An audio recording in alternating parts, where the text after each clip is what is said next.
So that's chapter 5, organization, structure, meaning and types. Chapter 5.2 संगठन ढांचा, अर्थ एवं प्रकार। संगठन ढांचे की अगर बात की जाए तो इसका मतलब संगठन प्रक्रिया के परिणाम से है। It refers to the outcome of organising process.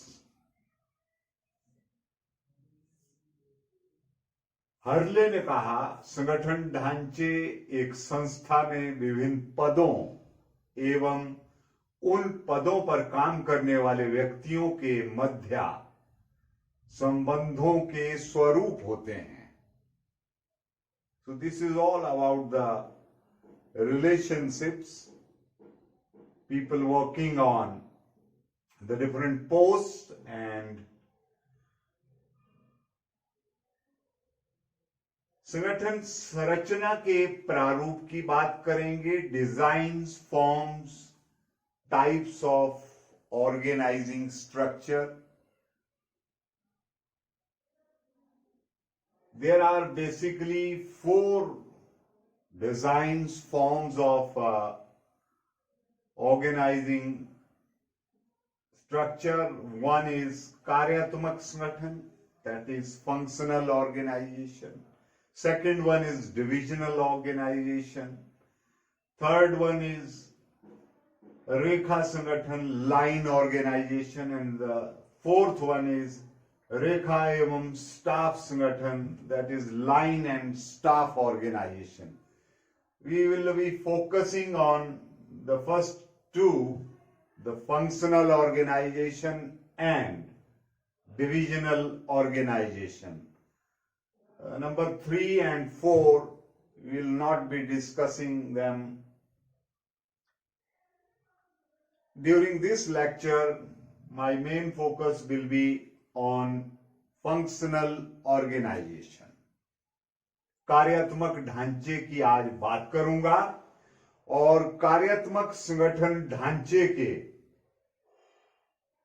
उस प्रारूप की बात करूंगा, उसके लाभ क्या क्या हैं और उसके डिसएडवांटेजेस क्या हैं, हानियां क्या हैं, और बात होगी ये संगठन ढांचा जो है वो कहां पर उपयोगी सिद्ध होता है। तो शुरू करते हैं कार्यात्मक संगठन ढांचे की परिभाषा से। पूरी संस्था को उसके द्वारा की जाने वाली मुख्य क्रियाओं या कार्यों के आधार पर विभाजित करने से है। इसका एक प्रारूप अगर आप समझना चाहें तो एक फ्लो डायग्राम के जरिए, at the top we have shareholders. ये संगठन की बात हो रही है और संगठन चलाने के लिए शेयर होल्डर्स का अपना ही रोल रहता है हमेशा। वो नीचे संचालक मंडल हैं, बोर्ड ऑफ डायरेक्टर्स, उनके नीचे मुख्य कार्यकारी अधिकारी, सीईओ, चीफ एग्जीक्यूटिव ऑफिसर। अब नीचे जो वेरियस डिपार्टमेंट्स हैं उनकी बात होती है। उत्पादन विभाग, विपणन विभाग, वित्त विभाग, सेवी वर्गीय विभाग। मान लो ये 4 आपके पास विभाग हैं, उत्पादन विभाग, विपणन विभाग, वित्त विभाग और सेवी वर्गीय विभाग। अब यहां पर किसी संस्था की अगर बात कर रहे हैं संगठन ढांचे के अंदर, तो मार्केटिंग डिवीजन जो है, डिपार्टमेंट जो है, उसके फर्दर आगे उप विभाग बना दिए गए हैं। उनमें सेल्स डिपार्टमेंट है, विक्रय विभाग है। Then we have advertising department, विज्ञापन विभाग, और मार्केट रिसर्च डिपार्टमेंट है। मार्केट में जो कोई शोध कार्य किया जाना है उसका विभाग अलग से है। और मोटे तौर पे अगर कहें तो किसी भी संगठन में अलग अलग डिवीजन होते हैं और जो डिवीजन को चलाने वाले डिविजनल हेड्स होते हैं उन्हें वो काम देखना होता है और डिविजनल हेड्स के अंडर सब डिवीजन भी बनाए जा सकते हैं। जैसे हमने यहां पर इस प्रारूप में दिखाया इस मॉडल में कि मार्केटिंग डिपार्टमेंट विपणन विभाग के आगे उप विभाग कर दिए गए हैं, sales department, advertising department, market research department. तो ये उप विभाग हैं एक ही विभाग के, विपणन विभाग के। तो यहां पर जो मार्केटिंग मैनेजर होगा उनकी देखरेख में पूरे कार्य संपन्न किए जाएंगे और ये जो उप विभाग हैं इनका जिम्मा भी नॉमिनेटेड आदमी उनके द्वारा किया जाएगा। तो इस तरह से एक संगठन के अनेक विभाग, ये कार्य प्रणाली रहती है और यही तरीका है काम करने का। अगर प्रबंध की बात करें और प्रबंध की भी खास तौर से नियोजन के बाद अब संगठन प्रक्रिया की बात हो रही है और अब यहाँ पे संगठन ढांचे की बात हो रही है, तो यहां पर इस तरह से काम होगा। आइए जानते हैं कि लाभ क्या क्या हैं कार्यात्मक संगठन ढांचे के। तो पहला जो मोटे तौर पर लाभ होगा वो है विशिष्टीकरण के लाभ, benefits of specialisation. When we speak about the विशिष्टीकरण के लाभ, ये प्रबंध में हो, ये प्लानिंग में हो, ये संगठन की बात हो रही हो, जब भी विशिष्टीकरण की बात होगी तो जो स्पेशलाइज्ड आदमी होते हैं वो उस डिवीजन को चलाते हैं और विभिन्न पदों पर काम करने वाले लोग। बात की जाए अगर मान लो वित्त विभाग की बात करें तो वित्त विभाग में जो फाइनेंशियल मैनेजर होगा उनकी टीम में जो आदमी होंगे वो पर्टिकुलर उस फील्ड के ज्ञाता होते हैं और वो उस काम को अच्छे से जानते हैं। और जब वैसे आदमी संस्था में, मैनेजमेंट में, कंपनी में, संगठन में काम कर रहे होते हैं तो उनके विशिष्टीकरण के लाभों का पूरा फायदा कंपनी को मिलता है और काम जो है वो सुचारू ढंग से चलता है इन ए फॉर्मल वे। तो स्पेशलाइजेशन के लाभ मिलते हैं संस्था को। दूसरा है समन्वय की स्थापना, कोऑर्डिनेशन इज एस्टेब्लिश्ड। वो कैसे? जब हर व्यक्ति किसी डिपार्टमेंट में, हर व्यक्ति जब अपने काम को बखूबी अंजाम दे रहा हो, जो जिस व्यक्ति से काम फिक्स किया गया है वो उसको ठीक ढंग से पूरा कर रहा है, तो जाहिर तौर पे उस संस्था में, उस ऑर्गेनाइजेशन में एक समन्वय स्थापित हो जाता है कर्मचारियों के बीच में। डिवीजन के सभी अधिकारियों और कर्मचारियों के बीच में समन्वय की स्थापना हो जाती है। तीसरा जो यहां पर पॉइंट हम डिस्कस करेंगे लाभों के बारे में वो है प्रबंधकीय कुशलता में वृद्धि। Managerial efficiency is increased. जब जो व्यक्ति काम को बार बार करते हैं तो काम को बार बार करने से, पुनः दोहराव से वो उस काम में दक्ष हो जाते हैं और उससे जो कंपनी के लाभ हैं उनमें वृद्धि होती है। तो प्रबंधकीय कुशलता में ओवरऑल वृद्धि दर्ज की जाती है। चौथा लाभ जो कार्यात्मक संगठन ढांचे से संगठन को मिलता है वो है प्रयत्नों की न्यूनतम दोहराई। Minimal duplication of efforts. Specialised आदमी, particular department under a skilled manager, they are working. There is no chance of duplication of efforts. उस क्रिया को बार बार करने की आवश्यकता नहीं पड़ती। क्यों नहीं पड़ती? स्पेशलाइज्ड आदमी जो है वो जानता है कि क्या करना है, कब करना है, कैसे करना है, और उसी के लिए वो अपॉइंट किया होता है। तो यही बात यहां पे भी होगी। जो कार्यात्मक संगठन ढांचे की हम बात कर रहे हैं, यहां पर प्रयत्नों की, स्पेशलाइज्ड आदमी होते हैं और अपने काम में दक्ष होते हैं, तो उनकी जो एफर्ट्स होती हैं, उनकी प्रयत्न होते हैं, वो दोहराई करने की, वहां उसकी रेपिटेशन की जरूरत पड़ती नहीं है। तो उसका कुल मिलाकर जो लाभ है वो कंपनी को, संस्था को विशेष तौर पर प्राप्त होता है। पांचवा जो लाभ है कार्यात्मक संगठन ढांचे का, वो प्रशिक्षण में सहायक। Training is facilitated. यहां एक उदाहरण लेता हूं।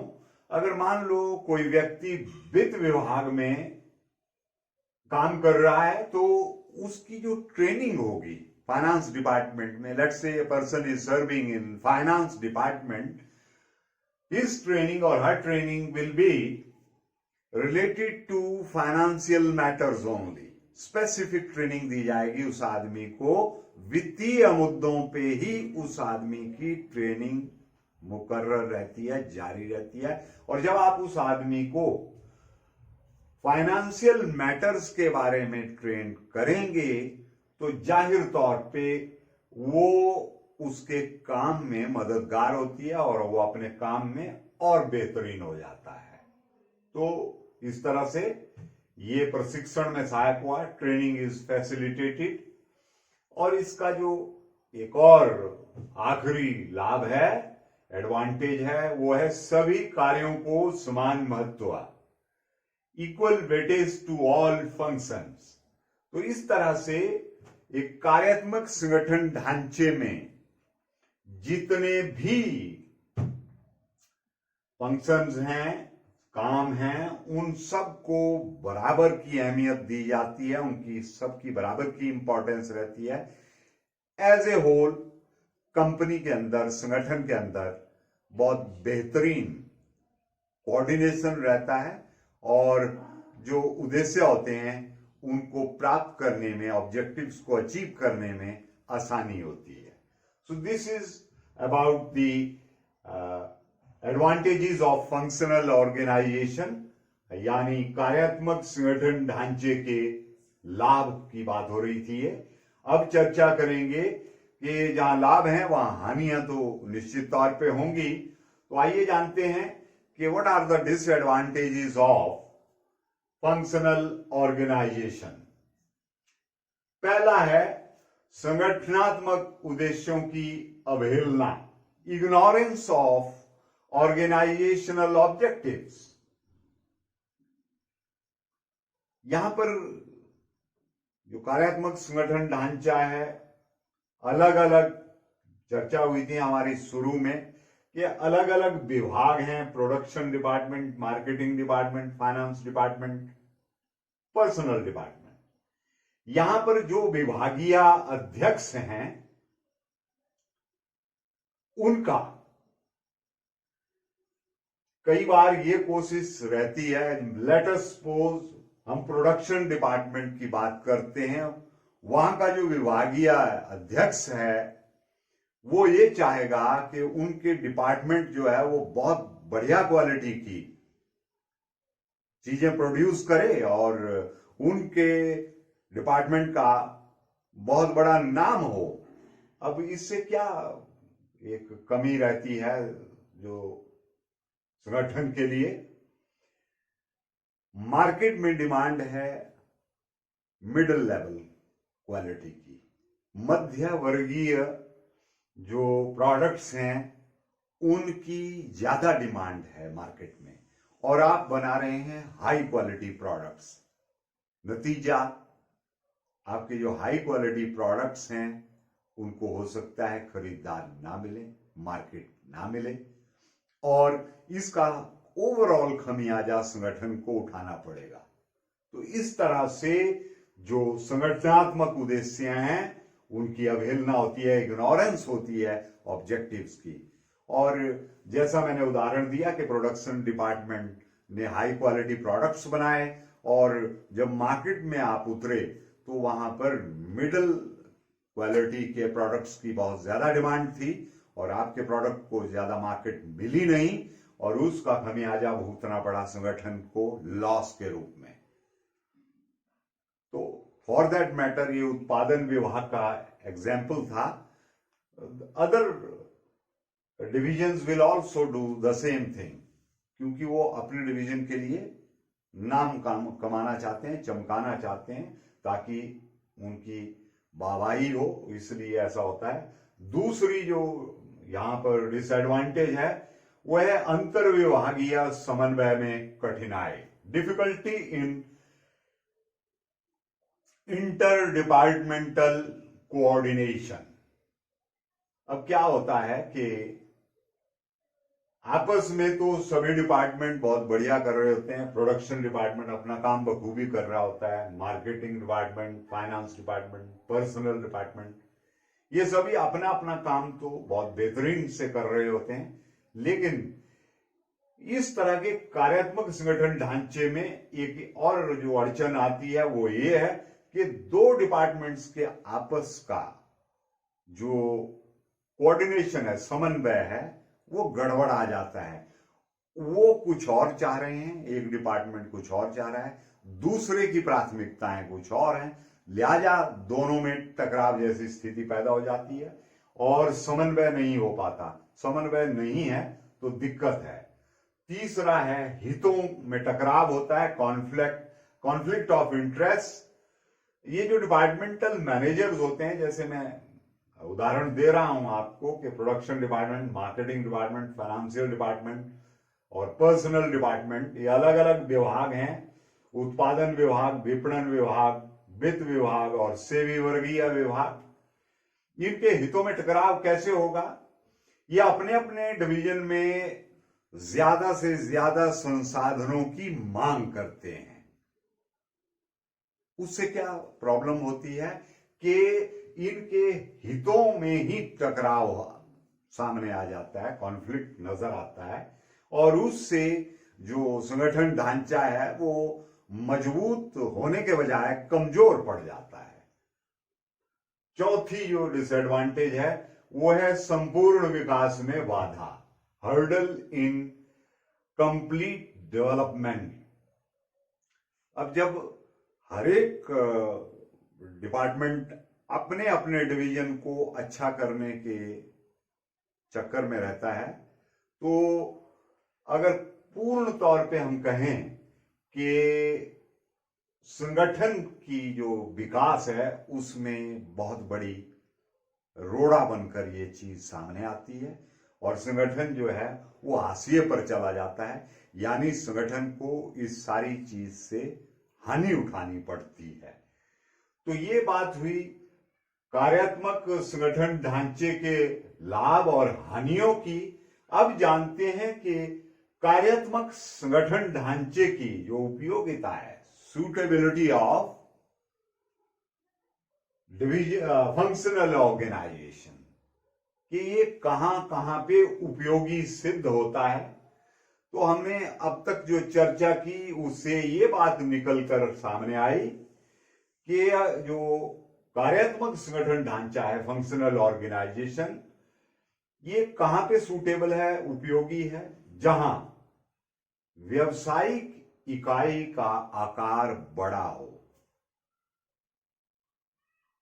व्यवसायिक इकाई का आकार बड़ा होने से मतलब है अगर छोटे लेवल का संगठन है जो छोटे पैमाने पर काम कर रहा है, तो वहां पर functional organisation, functional type of organization is not suitable. ये जहां पर बड़े व्यापक पैमाने पर काम चल रहा हो, उत्पादन हो, वहीं पे ये फिट बैठता है। दूसरा, जहां विशिष्टीकरण आवश्यक है वहां पर कार्यात्मक संगठन ढांचा उपयोगी सिद्ध होता है। स्पेशलाइज्ड टीम होती है आपके पास। तीसरी बड़ी बात, जहां पर अधिकारों का विकेंद्रीयकरण आवश्यक है,